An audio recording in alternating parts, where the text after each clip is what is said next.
O Brasil se livrou da pior presidente de sua história, mas nesse país a vitória nunca é completa. Ricardo Lewandowski deu um verdadeiro golpe contra a Constituição Federal Brasileira de 1988 no julgamento final do impeachment de Dilma Rousseff.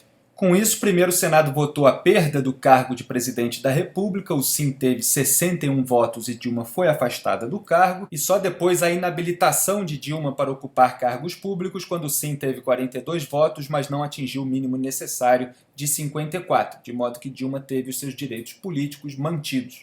A decisão arbitrária pelo fatiamento atropela o parágrafo único do artigo 52 da Constituição Federal, segundo o qual funcionará como presidente o do Supremo Tribunal Federal, no caso Lewandowski, limitando-se à condenação, que somente será proferida por 2/3 dos votos do Senado Federal, que são aqueles 54, a perda do cargo com inabilitação por 8 anos para o exercício de função pública, sem prejuízo das demais sanções judiciais cabíveis.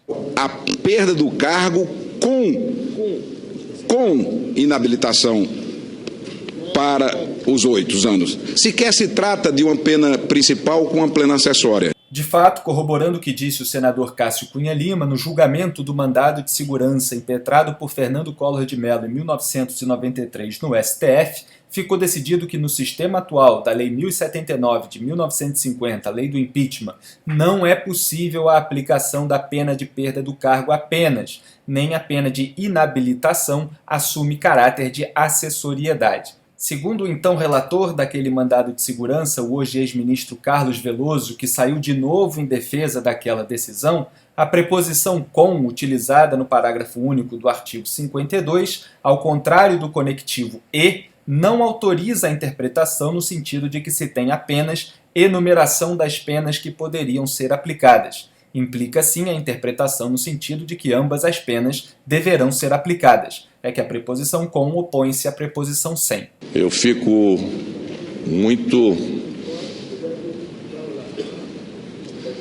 tomado pela emoção ao assistir neste plenário que me tirou o mandato, que me cassou os direitos políticos e agora esta mesma casa querer dar uma interpretação ou querer estabelecer um novo padrão para julgamento.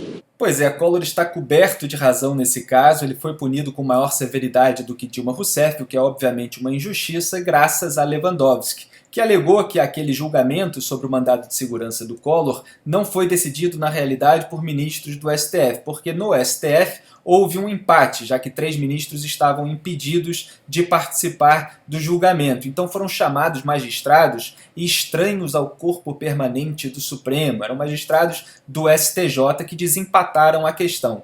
Então Lewandowski levantou uma suspeita sobre o uso dessa decisão como um precedente, sendo que a pergunta feita aos senadores no julgamento final do impeachment do Collor incluía tanto a perda do cargo quanto a inabilitação para cargos públicos durante 8 anos. E em dezembro de 2015, o mesmo Lewandowski acompanhou o voto de Luiz Roberto Minha Posição Barroso, cuja premissa era justamente seguir, no caso de Dilma Rousseff, o mesmo rito de impeachment adotado no caso Collor. E tem mais, ao destacar da pergunta sobre a condenação de Dilma aquela parte sobre a inabilitação para cargos públicos, Lewandowski simplesmente aplicou ao impeachment as regras de apresentação de destaques usadas em discussões legislativas normais. E o senador Aloysio Nunes mostrou que isso não era certo não, porque o produto do julgamento é uma sentença e não um projeto de texto normativo. O destaque é o instrumento regimental que se aplica às proposições que aqui tramitam. Ora, diz o artigo 212 o seguinte: consistem as proposições em propostas de emenda à Constituição, projetos, requerimentos, indicações, pareceres e emendas. Nós não estamos aqui, senhor presidente, a deliberar sobre uma proposição qualquer. Nós efetivamente deliberamos, com possibilidade de destaques, sobre o parecer da Comissão Especial Processante. Ora, um parecer é uma proposição.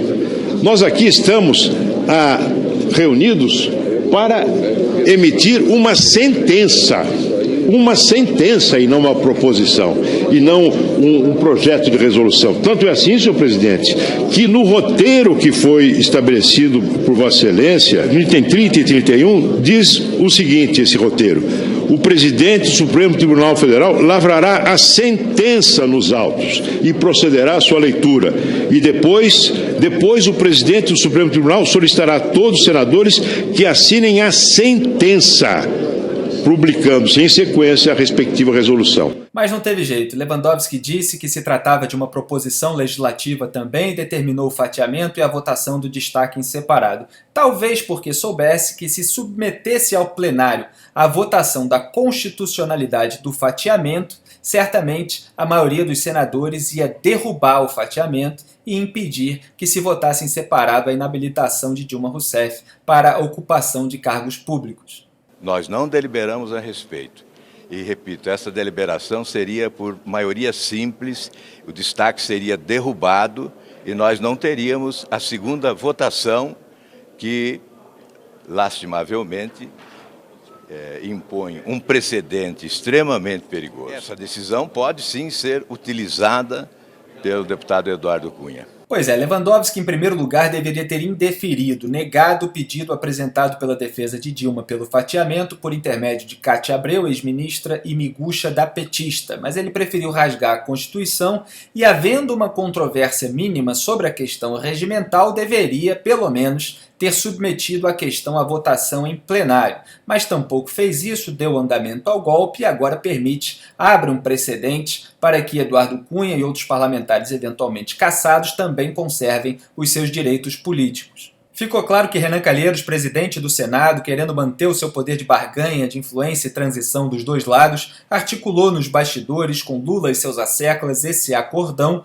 e levou a maior parte do PMDB do Senado, interessada em salvar Cunha, a votar pela salvação dos direitos políticos de Dilma. Cátia Abreu ficou encarregada de dar esse presentão à petista com o aval de Lewandowski. Isso significa que Dilma poderia ser nomeada ministra-chefe da Casa Civil, por exemplo, quer dizer, ela podia perder o cargo de presidente e voltar para o próprio governo.